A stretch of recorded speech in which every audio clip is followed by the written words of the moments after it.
বন্ধুরা, আজকের যে রেসিপিটা বানাইতেছি এটা একদম সহজ, পানির মতন সহজ।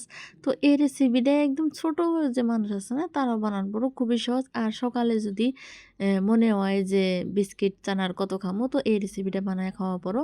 এই রেসিপিটা চাটনি বা চার হাতে দুইটার হাতেই বেশ ভালোই লাগে। তো যাই হোক, প্রথমে আমি এনে নিয়ে নিলাম ১ বাটি ময়দা। আর ১ বাটি ময়দা দিয়ে আমি অনেক গোনা বানায় নেবো। ১ বাটিতে অনেক গোনা হবো, বেশি ময়দা লাগবে না, তার জন্য কম নিয়েই নিলাম। এখন দিয়ে দিলাম আমি স্বাদ মতো নুন। আর সামান্য কিছু উপকরণ দিয়ে এই রেসিপিটা বানানো যায়। তারপর দিয়ে দিলাম আমি পর্যাপ্ত পরিমাণে পানি। পানি দিয়ে আমি একটা পাতলা ডো বানায় নেবো। একদম গোলা বানায় নেবো। গোলাটা জানি পাতলাও হয় আর জানি বেশি ঘন হয় না। ওইরকম করে গোলাটা বানায় নেবো। এই যে গোলাটা কিন্তু সম্পূর্ণ হয়ে গেছে প্রায়। এখন দিয়ে দিলাম এই যে 1/2 চামচের মতন বেকিং যে পাউডার আছে না, বেকিং পাউডারটা দিয়ে দিলাম যাতে তুলতুলা হয়, বস্তুটা খাঁটি স্বাদ লাগে, তার জন্য দিয়ে দিলাম।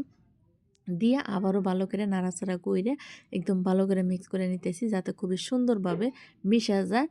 আর রুটিটা যাতে বানাইলে খুবই সুন্দর হয় তার জন্যে। তো মিশান প্রায় বা হয়ে গেছে গা, অনেকক্ষণ সময় যাবত আমি মিশে এটাকে রাখলাম। আর এখন কি করবো, এই যে দেখতেছো সুন্দর একটা ডলা হয়েছে না, এটা আমি অনেকক্ষণ সময় মানে ৩০ মিনিটের মতন এটাকে রেস্টে রেখে দেবো। তার বাদে এই রেসিপিটা বানাবো। আর গলাটা ঠিক এরকম করে নিলে ভালো হয়। তো যাই হোক, গলাটা কিন্তু হয়ে গেছে, আমি রেস্টে কিন্তু রেখে দিলাম অনেকক্ষণ সময়। অনেকক্ষণ সময় পর আবারও নিয়ে এলাম। আর এই যে পাতাগোনা যে দিলাম এটা হলো দইনার পাতা, যাতে কালারটা দেখতে সুন্দর দেখা যায়। আর অল্প ঝাল ঝাল বানানোর জন্য দিয়ে দিলাম আমি কটা কাঁচামরিচ কাইটা। তোমরা চাইলে এখানে অনেক কিছু মশলা দিয়ে তার বাদে ঝাল একদম কালারিং করেও খাওয়া পারো। তো যাই হোক, আমি খুবই সাধারণভাবে বানাইতেছি একদম সাদামাটা করে, তার জন্যে এই মাত্র ২টা উপকরণ দিয়ে এই যে এখন রেসিপিটা বানাই নেব।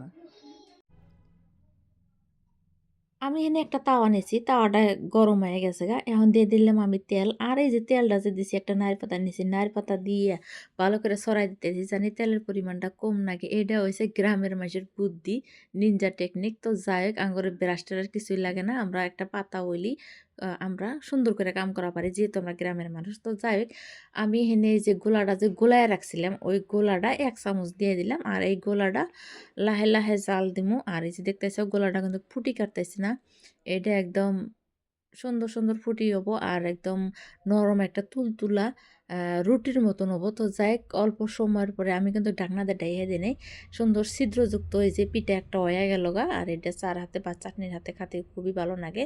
তো বাকি যে কটা আছে ঠিক আমি ওই বা করে ভেজে নিব। আর এই যে তল পিঠটা উল্টা পিঠটা সমানভাবে দেখা দিতেছি, তলের সাইডটাও ভালো হয়েছে। প্রায় প্যানকেক যে বানান যায় প্যানকেকের মতন হয়েছে। তো যাই হোক, আমি অনেক গোনায় বানানিছি, নিজে হেনে দেখতেছেন আপনারা, খুবই সুন্দর হয়ে গেছে। তো এটা খাতে কিন্তু সেরম একটা ভালো লাগে না, তো মোটামুটি ভালো লাগে। যারা খুবই সাধারণ খাওয়া পছন্দ করে, মানে মিঠা ঝাল ছাড়া যে পছন্দ করে, তারা কিন্তু এটা খাওয়া পারো।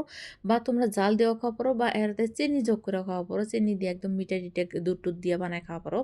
তো যাই হোক বন্ধুরা, আমার এই রেসিপিটা তোমার কাছে কিরম লাগছে তোমরা কমেন্ট করে জানাও। যদি আমার ভিডিওটা ইউটিউবে দিকে দেখে থাকো তাহলে সুন্দর হাতের আঙুল দিয়ে একটা সাবস্ক্রাইব করে দিও। আর যদি ফেসবুকে দিকে দেখে থাকো তাহলে একটা ফলো করে দিও। তো আজকের মতো বিদায় নিতেছি তোমার কাছে থেকে, আবারও আসবো কোনো নতুন রেসিপি নিয়ে। তত টাইম তোমরা সুস্থ থাকো, ভালো থাকো, আমার পাশে থাকো সব সময়।